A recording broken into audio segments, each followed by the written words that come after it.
خواتین و حضرات، دیویوں اور سجنوں، بھائیوں اور بہنوں، ملتان پاکستان سے آپ کا داستان گو تصدق بخاری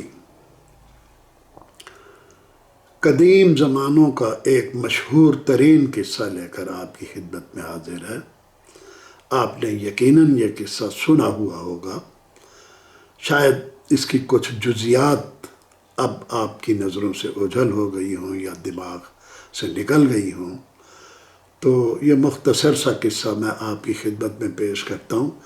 یقیناً مجھے یقین ہے کہ آپ نے یہ قصہ متعدد بار سنا ہوگا، پڑھا ہوگا، اور آپ اس کے بارے میں بہت اچھی طرح جانتے ہیں کہ یہ دنیا کے بے شمار یونیورسٹیوں میں، کالجوں میں، کتابوں میں یہ قصہ درج ہوتا ہے، اور یہ قصہ گوئی کی ایک اہم ترین روایت ہے۔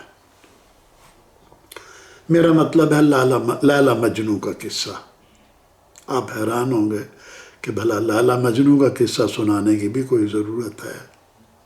ہم نے ہزاروں بار سنا ہے لیلا مجنوں، ہم دن رات کہتے ہیں فلانا لیلا ہے، فلانا مجنوں ہے، لیکن اصل قصہ کیا ہے؟ چلے میں آپ کو کچھ بتاتا ہوں۔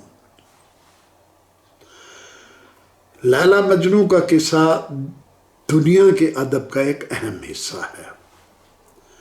جس طرح رومیو جولیٹ، سائیکی کیوپڈ ایک اہم اجزاء ہیں دنیاوی ادب کے، تو لیلا مجنوں کا قصہ، شیریں فرہاد کا قصہ، سسی پنو کا قصہ، ہیر رانجھے کا قصہ، یہ بھی دنیا کے ادب کے مشہور کردار ہیں۔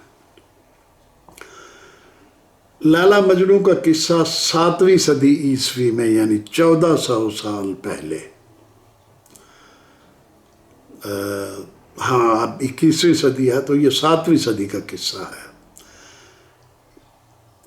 7ویں صدی عیسوی کے عرب قبیلہ بنو ہوازن کے نجدی بدو شاعر قیس ابن ملوح اور بنو عامر قبیلے کی دوشیزہ لیلا بنت مہدی کے جنوں خیز اور بے مثال عشق کی داستان ہے۔ یہ میں نے آپ کو ان کے پورے نام بتائے ہیں، لیلا بنت مہدی اور شاعر قیس ابن الملوح، جس کو ہم مجنوں کہتے ہیں۔ لیلا کا نام بعد میں لیلا عامریہ بن گیا۔ لیلا رشتے میں قیس کی بھتیجی تھی، یعنی اس کے ایک چچا زاد بھائی کی بیٹی تھی۔ قیس سن 645 عیسوی میں، یعنی حضرت صلی اللہ علیہ وآلہ وسلم، ان پر میری جان قربان، ان کی وفات کے 13 سال بعد پیدا ہوا قیس، اور 43 سال کی عمر میں 688 عیسوی میں فوت ہو گیا۔ لیلا اس سے 3 سال چھوٹی تھی، اور 648 عیسوی میں قصبہ النجوع میں پیدا ہوئی، اور اس کا نام بعد میں بدل کر لیلا کے نام پر لیلا رکھ دیا گیا، جو سعودی عرب کے ریاض ریجن میں الافلاج صوبے کا صدر مقام ہے۔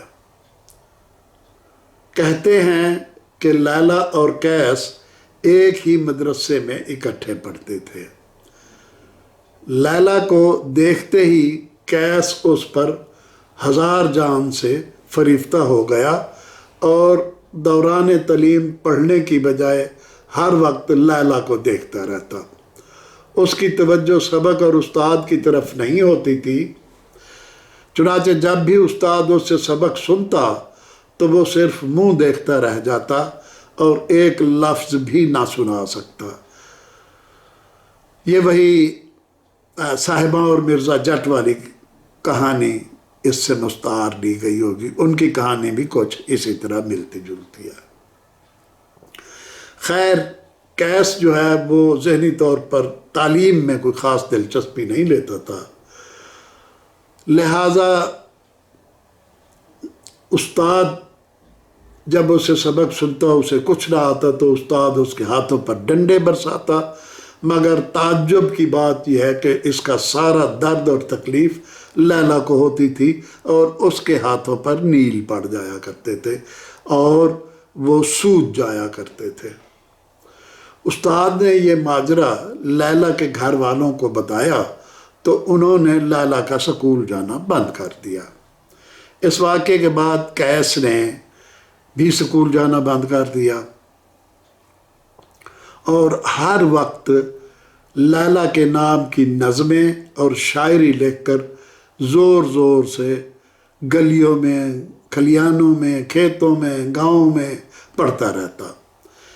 اس کے اشعار میں لیلا کا ذکر بار بار آتا، جس کی وجہ سے لیلا کی خوب بدنامی ہوتی۔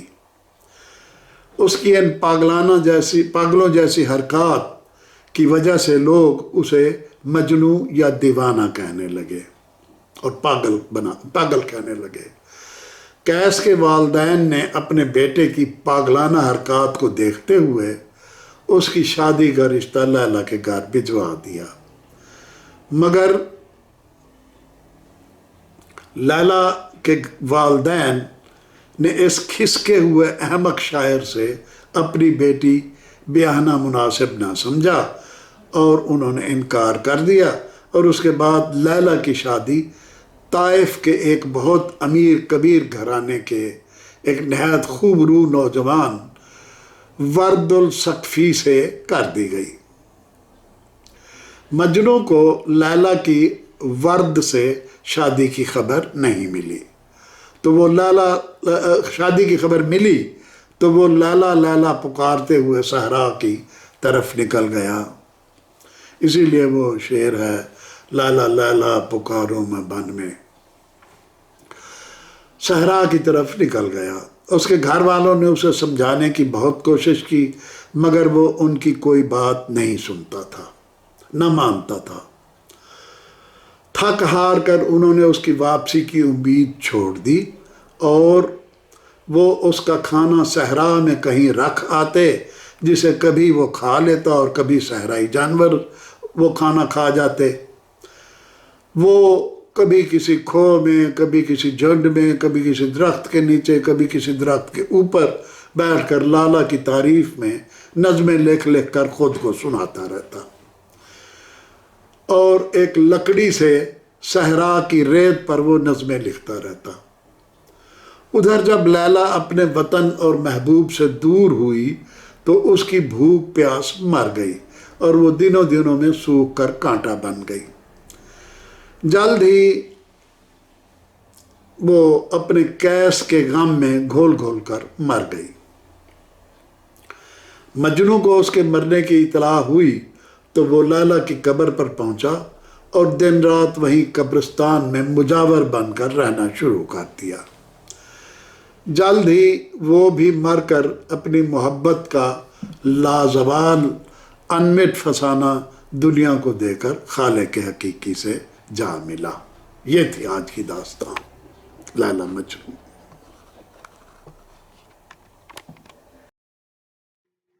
محترم سامعین، معزز ناظرین، آپ سے گزارش ہے کہ اگر آپ کو ہماری پیشکش پسند آئی ہو تو اسے لائک کیجئے، اسے اپنے دوستوں اور گروپس کے ساتھ شیئر کیجئے، اور ہاں، ہمارے چینل کو سبسکرائب کرنا اور بیل آئیکن کو کلک کرنا نہ بھولیے گا۔ بہت شکریہ۔